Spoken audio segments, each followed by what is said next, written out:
Thank you. It's a great honor to be here with all of you tonight, and many friends and contacts, but also some of those who were mentioned earlier, who I have worked with.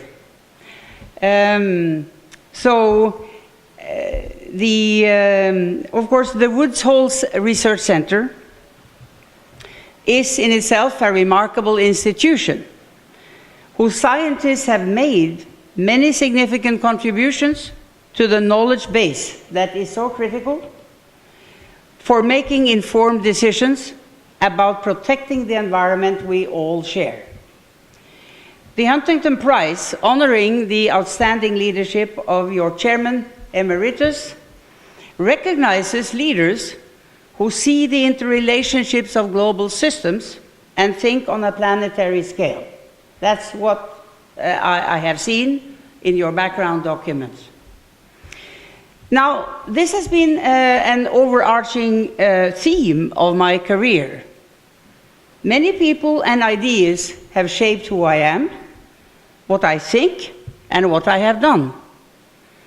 But the concept I always seem to come back to is the need for a holistic approach to society, cultures, the economy, and the environment. I have always been responsive to holistic thinking all through my upbringing, but it was clearly my year at Harvard School of Public Health that decisively shaped my mind in this respect. Once, when I was Prime Minister, in fact, I had a very intense exchange with an opposition leader during question time in Parliament. In response, in the end of several remarks, I exclaimed, "Yes, all is indeed linked to everything else." At that time, 20 years ago, my comment was immediately criticized, even ridiculed by some, for being evasive and unclear. Of the opposition, of course, but the journalists who liked to write what the opposition wanted. So they used it against me. Now, interestingly, today, it is often quoted with great respect, even with admiration. So, this profound realization that all is linked to everything else. And therefore, what we need is a holistic approach to our greatest challenges. I believe is rooted probably both in my upbringing, but also in my training as a physician. That's when I gradually came to understand the links between human beings and the communities and societies that we create, as well as with the environment in which we live. This approach to environment and development, this holistic approach, is inspired, in my mind, by public health. So it is preventive medicine at its core. I believe that this approach should also guide our relationship with nature, with our planet. I think this perspective is one reason, maybe, why nearly 30 years ago, I was called upon by the Secretary General of the United Nations to create and lead an independent commission to address major challenges, major global challenges, threats to the environment and natural resources, increasing population pressures, poverty, and lack of development. For the first time, in fact, we were tasked with assessing the world's most critical challenges, not in isolation, not one by one, but holistically. At least this is how we read our mandate, Jim and I and the commissioners that we asked to serve.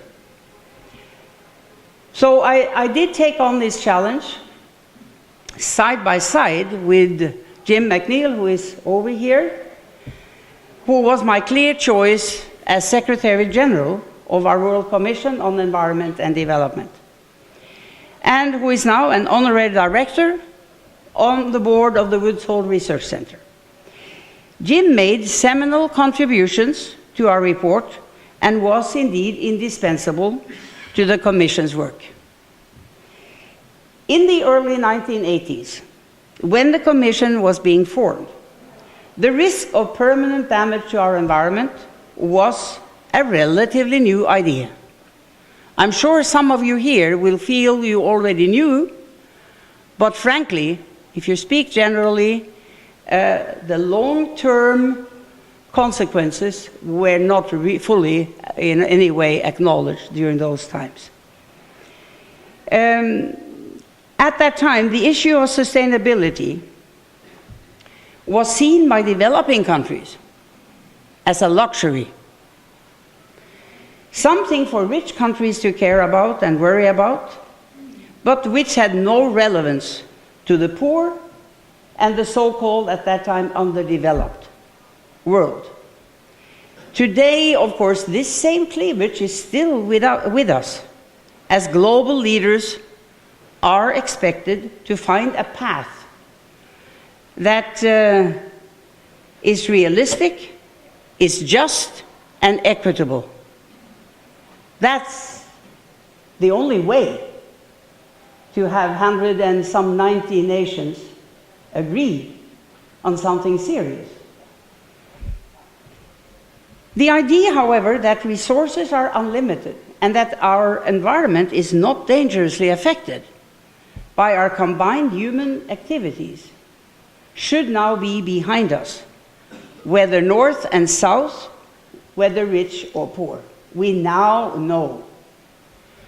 In the Commission's report, Our Common Future, we warned that global trends that were already underway, climate change, desertification, forest degradation, water scarcity, declining biodiversity, and increasing dependence on dirty and dangerous sources of energy, were not only unsustainable, but posed a grave threat to the well-being and security of future generations. Those warnings were, of course, taken up at the Earth Summit in Rio de Janeiro in '92, which was one of our several recommendations that the world gathered together in a summit 5 years from the report came out. The UN Conventions on Climate Change, the Convention on Biodiversity, and also Agenda 21 affirmed the direct link between environmental health and human development. The process, of course, from '92 still lives on. Rio plus 20, the 20th anniversary of the landmark conference, took place last June. I'm sure not only me, but several of you here were there. Its purpose was to take stock of progress made since the Earth Summit and help move us forward towards a green economy.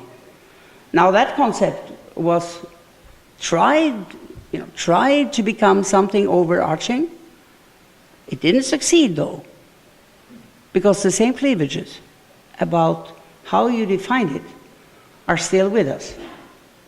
And while the world has improved in some areas, such as the gradual healing of the ozone layer and the number of people who have been lifted out of abject poverty, the vision of sustainable development at a global scale remains unmet. In particular, environmental degradation continues, and in some cases is accelerating. So I think all in this room, we urgently need to step up the pace of change. At a time, now, when you go back in history, you realize there were many positive signs during the '90s, but in many ways, to be brief, many things happened during the '90s that were positive trends. But in some way, 9/11 was the kind of the end of that more optimistic phase. It's worse after 9/11, and you have to give another speech to tell why. But at the time, now, when economies are teetering and while ecosystems are under siege and inequality within and between countries is soaring, we need now to realize that these are symptoms that share many of their root cause, as short-sighted and often narrow interests have superseded common interests, common responsibilities, and common sense. The only durable solutions to today's crisis are those that also position us technologically, socially, and politically to solve our longer-term problems more holistically. That means finding opportunities and summoning the resources, even in these trying times, to make the most of them. The UN Secretary General has made sustainable development a top priority for his second five-year term, which began last year. His high-level panel on global sustainability, on which I had the honor to serve, presented its report early last year.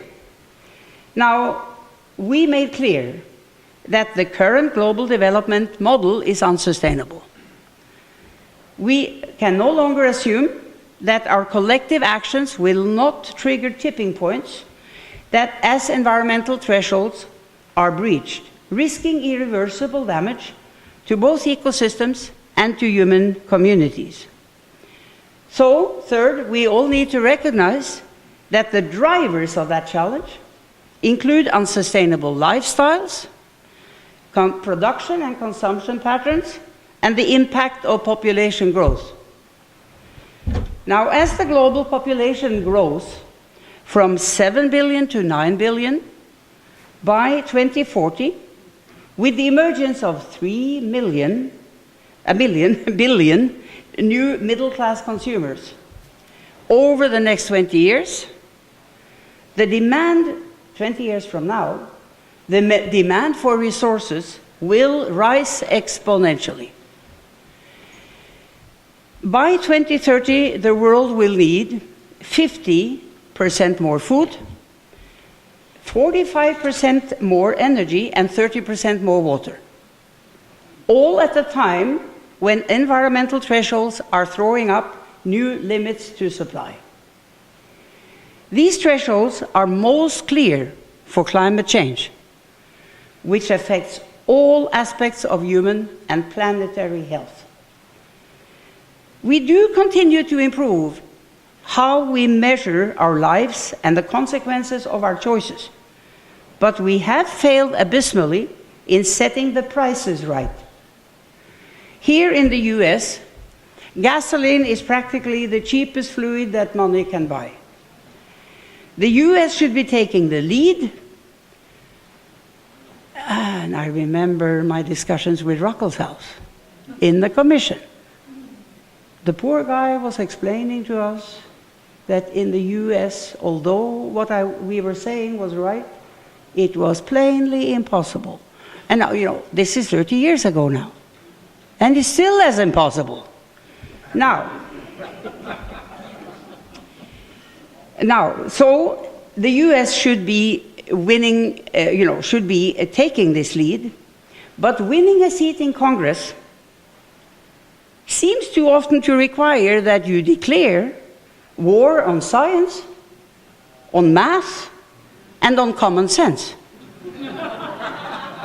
That is one of many reasons why we have a marketplace that does not reflect the full ecological and human costs of transactions, one where price signals fail to make transparent the consequences both of action and of inaction. So we called for doing this, even though we did call for it 25 years ago as well. But that's also interesting. The messages from our common future stands, and you just have to follow it, even if one didn't in the past 25 years, in many ways. Now, so pollution, including carbon emissions, can no longer be free. Subsidies should be made transparent, and they should be phased out for fossil fuels. which is happening many places in the world. We must build new ways to measure development beyond GDP. And that's easier to say than to do, we have seen. But it's necessary. Science, and that's the other third pillar, science must point the way to more informed and integrated decision-making. Not only on climate change, but also on biodiversity, ocean and coastal management, water and food scarcities, as well as planetary boundaries. We need to define the scientific thresholds that can set a safe operating space for humanity. And only science can have that happen. Throughout the 20th century, economic growth was measured by the accumulation of physical, financial, and human capital, without regard to changes in natural capital and without taking social risks into account. In the 21st century, the goal must be a green economy, a pattern of economic growth which truly leads to improvements in people's lives, but without harming the environment. Now, this means taking advantage of the vast potential to increase resource productivity, especially with respect to energy and to water, and to reduce waste. It means investing in sustainable technologies that will create jobs and support the poor, improve health and education, and build more resilient and equitable societies. And it also means investing in women.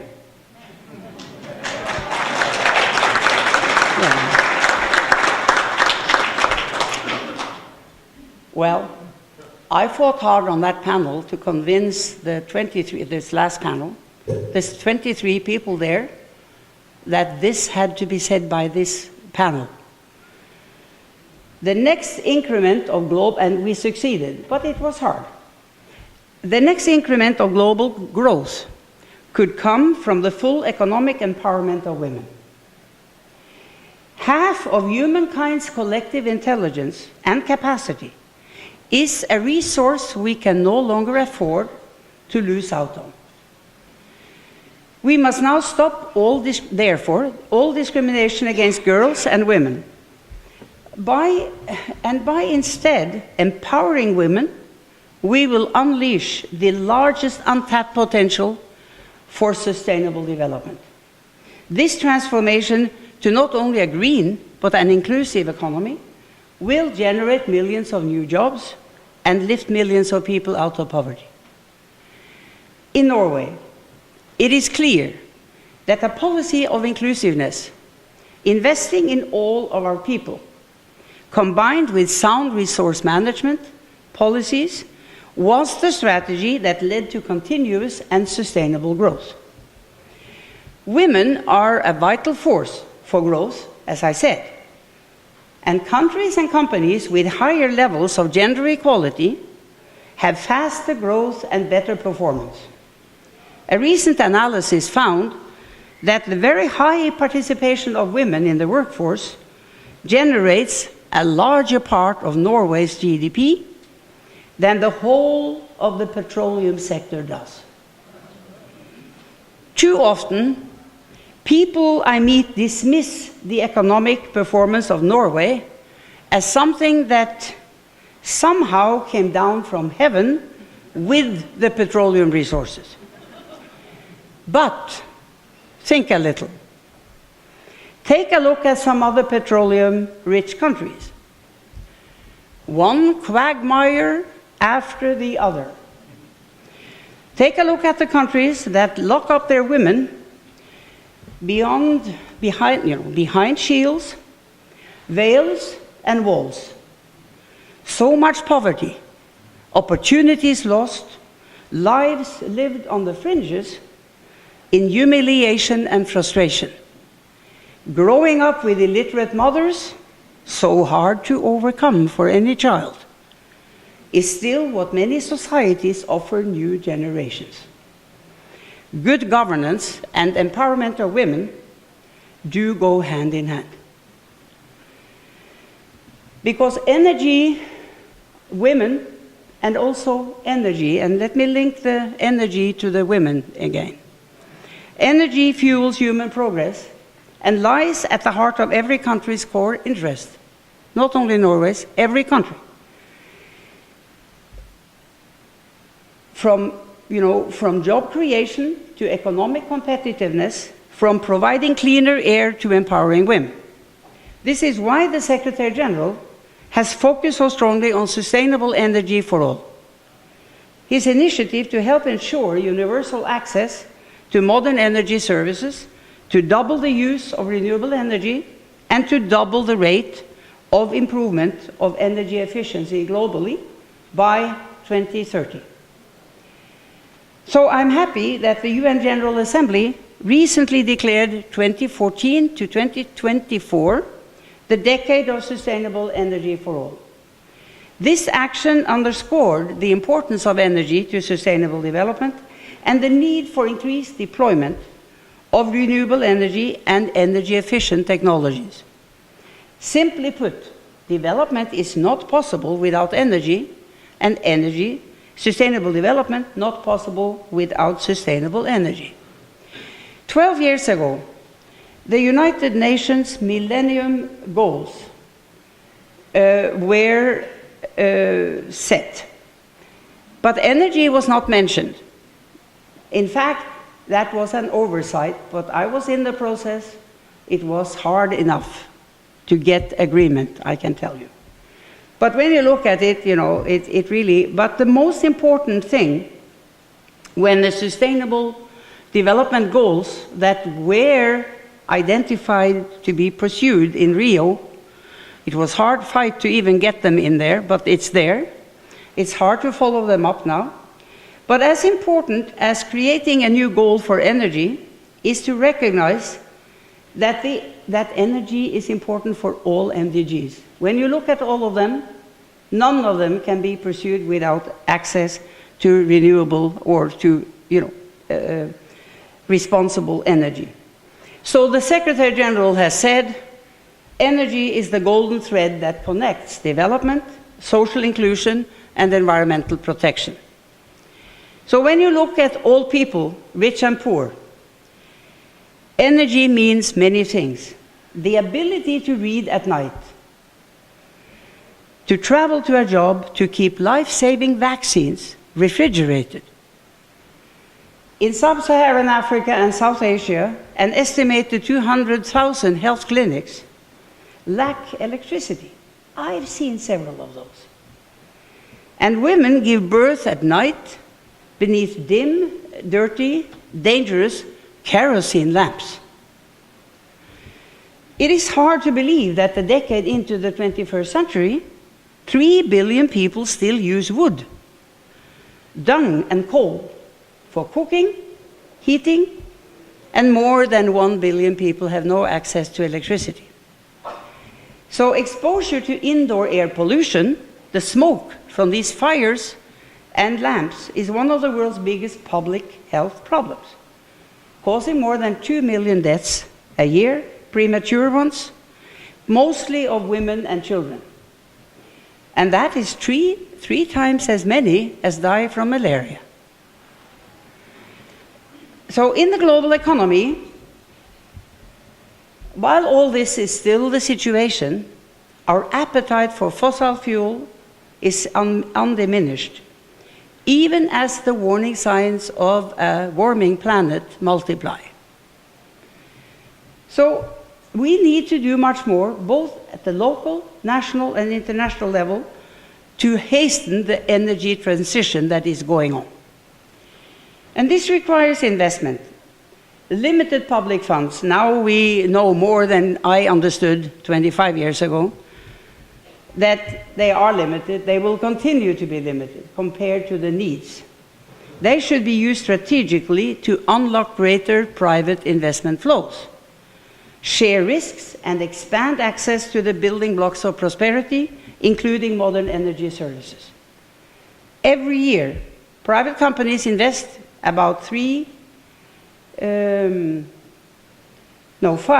trillion in energy infrastructure projects. If you were able to realign even a small amount of this to sustainable energy, it will go a long way towards changing our course more quickly. For 30 years, I'm sure many of you have noticed that the business community, when they met in Davos or generally, stuck to the well-known mantra that change will happen if everything just is left to market forces. I have been exposed to this too many times in my life. Simplistic, but that is really was much of the mantra. But markets alone cannot spark the changes that are needed. You know, business, investors, activists, and scientists cannot alone change the way we produce and use energy. They can anticipate change, they can facilitate it, they will profit from it, now speaking business, but they cannot drive it. Business needs now, and much more than before, calls for more government action to inspire innovation and the solutions to reach a sustainable world. Public policies are needed to stimulate markets, to remove barriers, level the playing field, and establish clear objectives and targets for renewable energy and energy efficiency. So we need to undo the old-fashioned policies that create the wrong incentives and keep us locked in unsustainable ways of doing business. A good example is fossil fuel subsidies, which are estimated to cost between $350 and $500 billion worldwide dollars, depending upon the oil price, how you calculate. These are resources that could be channeled and should have, and we already said it 25 years ago,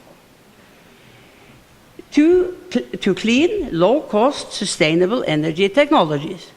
It's a waste of large amounts of money that's happening. To ensure that vulnerable groups are not hurt as subsidies recede, we can look to countries like Indonesia that have implemented poverty alleviation and social protection programs in combination with subsidy reforms. It can be done. Now, I am frequently asked by people, why 20 years after Rio are we not succeeding in changing our ways and building a sustainable future? And they say, is the reason political? Is it social? Is it technical? And I have to say, I believe it is all three. We are facing a challenge larger than our present systems of governance are able to adequately address and act upon in most countries around the world. But above all, it is our still too limited ability for effective global governance that is the crux of the matter. Some people argue that we should learn from the way we dealt with the threats to the ozone layer. You know, why don't do it the simple way we did with the Montreal Protocol? It served to curb the emissions of those ozone-depleting substances. Now, is that a good example when you look at the big picture? Probably not. What was different? Well, for one thing, people were scared. Rich people in rich countries were scared. Their politicians became scared because people were scared of being hurt by the sun rays. Nobody thought we could stop the sun rays. I'm afraid that today rich people are still not sufficiently scared of global warming. They still think they can in some way get away from it. Secondly, that time there were alternatives to the ozone-depleting substances that we had been using until then. They could simply be taken into use. And marketing the alternatives was profitable for many in the business community. In the case of climate change, business as usual is still more profitable than most alternatives. Sad to say, but true. And thirdly, the number of sources in the Montreal Protocol was limited, identifiable. Control was possible. Climate change has billions of sources. Then there is the key issue of equity. The average American, that stops us. We know that, to get a global deal. The average American is responsible for 19 tons of CO2 emissions a year. The average Chinese, responsible for 4. The average Indian, half of that. I have had many conversations with leaders over the years and experts on how one can justify to ask someone else to help solve the problem that we all are hit by. When you ask, what is the basis for asking Chinese or Indian leaders to agree that Americans have the right to emit much more CO2 than they do? It's a very hard sell. And most of the answers I've heard to that question are, in fact, from a moral or philosophical point of view, not pretty. Not pretty at all. And of course, I'm aware, Angela Merkel of Germany, when I think she was environment minister, you know, before she became the Chancellor of Germany. So she knows the issues. So in a visit to India, it's only like 6 or 7 years ago, she answered a question from the audience or from the press that indeed the only equitable and fair future would be that the right or the amount of pollution coming per person, per head, should be the same whether you are an American or a German or an Indian. Oh, there was an uproar.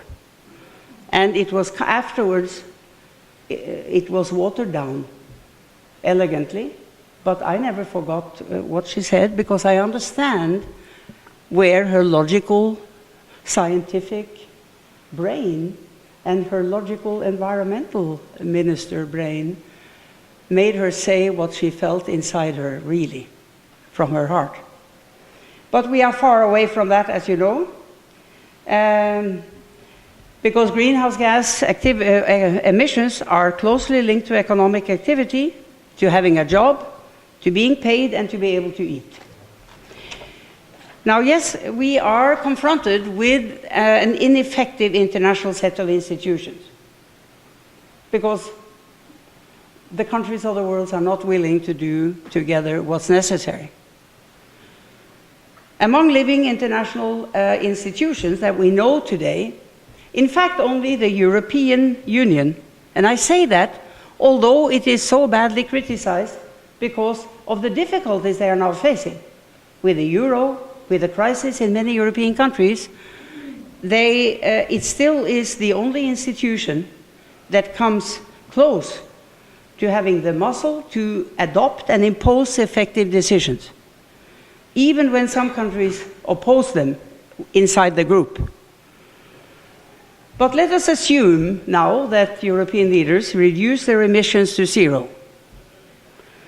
That would not really help that much in averting climate change. Why?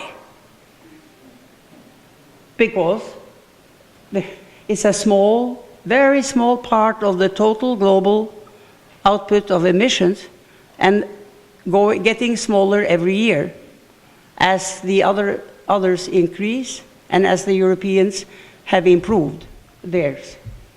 So as we speak, however, what would be the sum of national policies? That's been an idea that has been floating. Why don't do it nationally?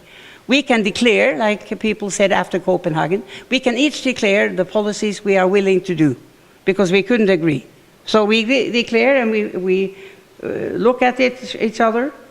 Now, what will happen? When the Chinese reduce their dependence on coal and oil, it will make perfect sense from an economic risk management perspective. But the same goes for USA. It would make perfect sense. Fiscal measures that will reduce the use of fossil fuels will make sense economically if the carrots and sticks are wisely applied. As we speak, several countries and regions are now voluntarily applying mitigating measures such as taxation and cap and trade. South Korea, Mexico, 7 regions in China, Japan, Australia, and 7 regions in China doing this. Japan, Australia, California, Quebec, next door, British Columbia, and many others. To the Woods Hole Research Center, let me say again, thank you very much for the honors of this prize. Because while the situation may look grim, and I'm sure I have conveyed that it doesn't look very good, I do believe in humanity. And after all, I've always been basically an optimist.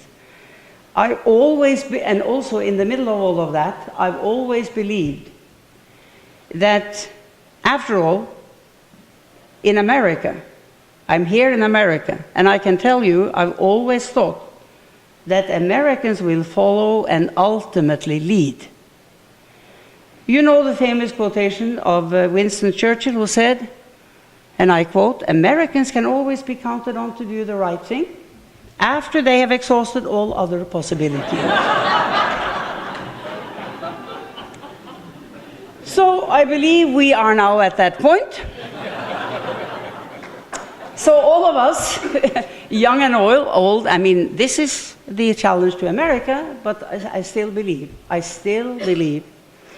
but all of us, and now I'm speaking globally, young and old, must work to promote a greater sense of shared responsibility, not only as citizens of our respective countries, but as equal members of an increasingly interconnected global community. We all feel it and sense it, I think. A greater sense of shared responsibility is essential to prepare for a future that is safer, also more prosperous, and more secure. Thank you very much.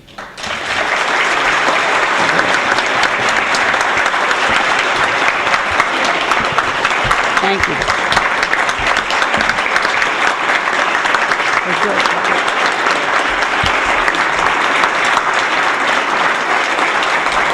Thank you. I'm coming to you.